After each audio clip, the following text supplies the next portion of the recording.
नमस्कार मेरे किसान भाइयों, स्वागत है आपका आपके अपने YouTube चैनल किसान भाई में। जैसे कि हम जानते हैं कि ये मार्च का महीना अभी चल रहा है और आपकी सभी रबी की फसलें लगभग कट चुकी होंगी। गेहूं हो या चना, दोनों ही फसलें आपकी कट चुकी होंगी और अब आप तैयारी कर रहे होंगे जायद की फसल की। और हमारे किसान भाई जो जायद के समय मुख्य रूप से बोते हैं वो है मूंग की फसल, यानी मूंग की फसल बोने की तैयारी में आप होंगे।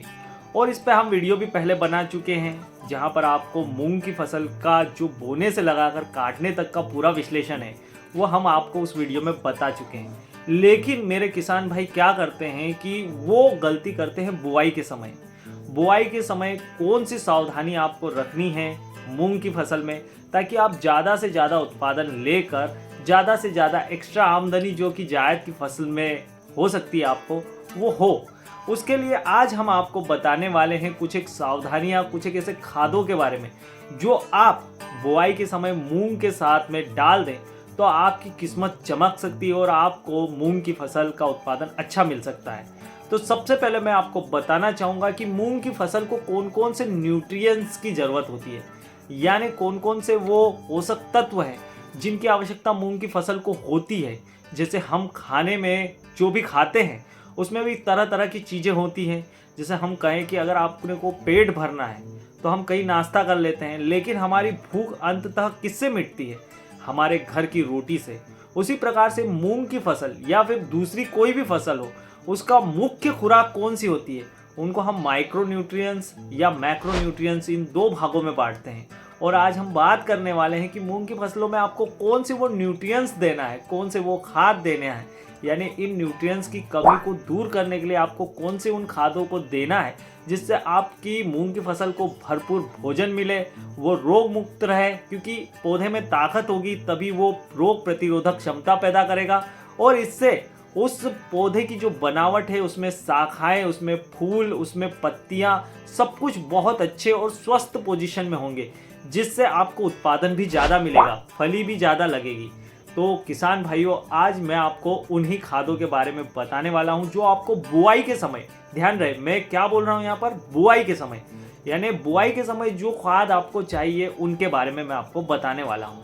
देखिए, मूंग की जो फसल है उसको मुख्यतः तीन चीज़ों की आवश्यकता होती है। एक है नाइट्रोजन, दूसरा फास्फोरस और तीसरा पोटास।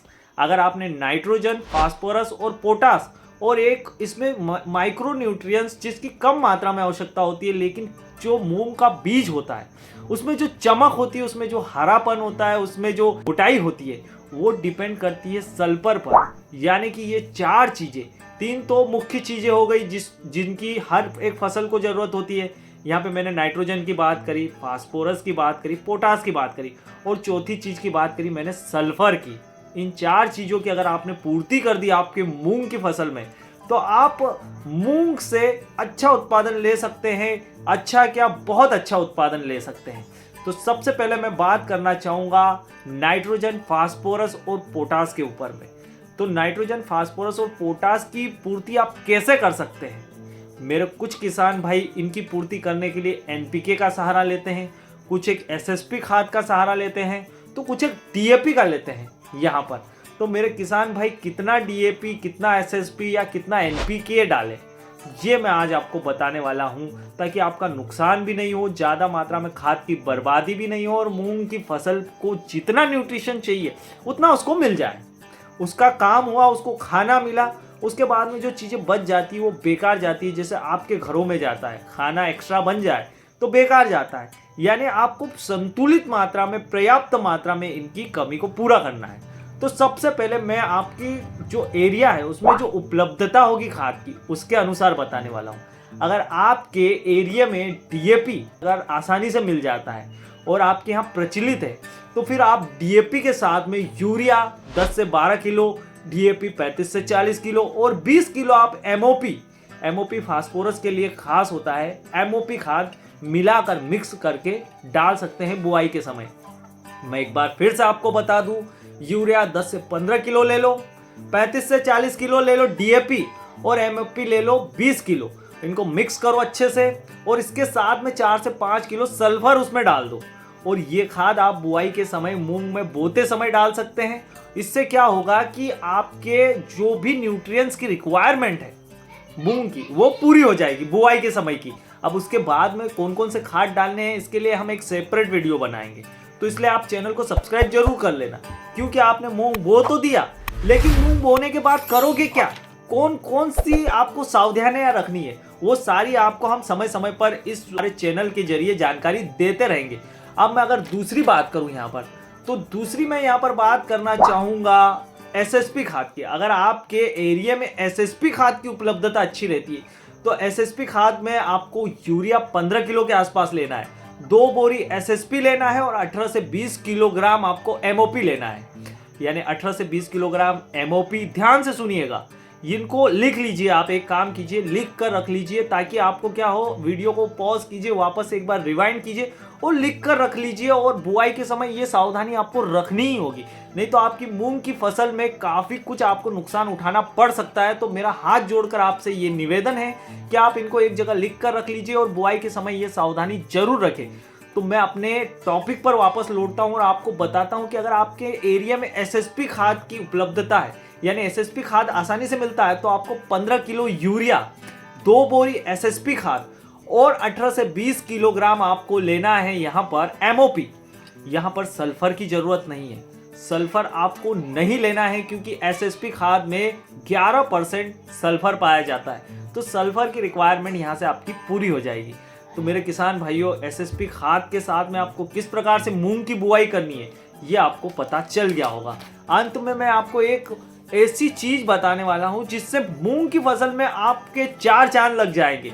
वास्तव में जो असली चीजें मैं आपको अंत में बताने वाला हूं, तो अगर आप वीडियो को पूरा नहीं देखोगे तो आपको कैसे पता चलेगा कि आपको मेन चीज जो कि अंत में बताने वाला हूं इस वीडियो में, वो कौन सा ऐसा न्यूट्रिशन है, कौन सा ऐसा रोग प्रतिरोधक दवाई है जो आपके मूंग की फसल में आपको डालने से, वो पाउडर जो आपके मूंग पर फसल में आपको डालने से अधिक मुनाफा हो सकता है, अधिक पैदावार हो सकती है।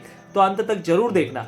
तो तीसरा मैंने जो बताया था कि एनपीके खाद की अगर आपके उधर उपलब्ध हो, आपके एरिया में एनपीके खाद 12-32-16 यानी नाइट्रोजन 12%, फास्फोरस 32% और पोटास यहाँ पर 16% यानी एनपीके खाद की उपलब्धता है, तो आपको एनपीके खाद के साथ में क्या कॉम्बिनेशन बनाना है कि आपके मूंग की न्यूट्रिशन पूरी हो जाए।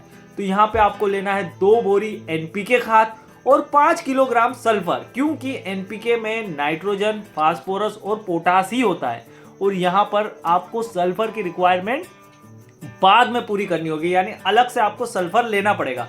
आप 90% कॉन्सेंट्रेटेड जो सल्फर आता है उसका उपयोग करें, क्योंकि उसमें सल्फर की मात्रा ज़्यादा होती है ना। तो आपको किसी भी कंपनी का मिले, कंपनी से यहाँ कोई मतलब नहीं, लेकिन आपको जो ये न्यूट्रिशंस हैं इनकी रिक्वायरमेंट पूरी करनी है। तो मैंने जैसे कि आपको बताया था कि आपको अंत में मैं बताने वाला हूँ उस जादुई खाद, उस जादुई पाउडर के बारे में, जिसको डालकर आप यहाँ पर आपकी मूंग की खेती में 4 चांद लगा सकते हैं। तो मैं आपको बताने वाला हूँ उसके बारे में। तो उससे पहले अगर आपने वीडियो को लाइक नहीं किया है तो मेरे दोस्तों, मेरे किसान भाइयों, मेरे यूट्यूब चैनल को सब्सक्राइब कर लो और मेरे वीडियो को लाइक कर दो, क्योंकि मैं आपके लिए अच्छे से अच्छे वीडियो लाना चाहता हूँ।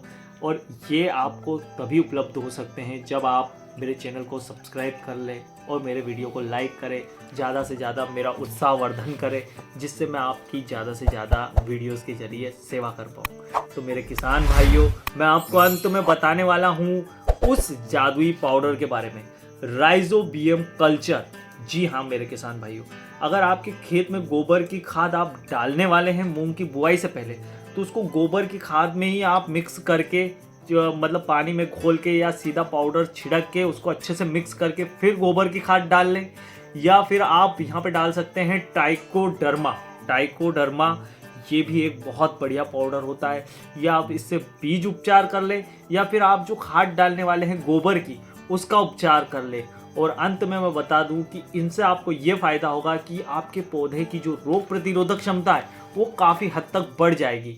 और मैं अंत में बात करूं कि अगर आपके खेत में आपने गोबर की खाद अच्छे से नहीं डाली है, यानी पिछली फसल में गोबर की खाद नहीं डाली है, तो 3 से 4 ट्राली गोबर की खाद जरूर डाल लेना। क्योंकि आप कितने भी उर्वरक का यहाँ पे यूज़ कर ले। आपके लिए जो गोबर का खाद काम करके देगी वो कोई और नहीं कर सकता। तो अपने कल्चर को ना भूले, अपने भारतीय संस्कृति जो भारतीय खेती की संस्कृति है उसको ना भूले और गोबर की खाद जरूर डालें मेरे किसान भाइयों। मेरे किसान भाइयों, मैं एक बार फिर से आपको बोलना चाहता हूँ, अगर आपको मेरा ये वीडियो पसंद आया हो तो इस वीडियो को लाइक और शेयर ज़रूर कर दें ताकि ज़्यादा से ज़्यादा किसान भाइयों तक ये वीडियो पहुँचे और इस वीडियो से मैं उनकी कुछ सहायता कर पाऊँ। धन्यवाद दोस्तों।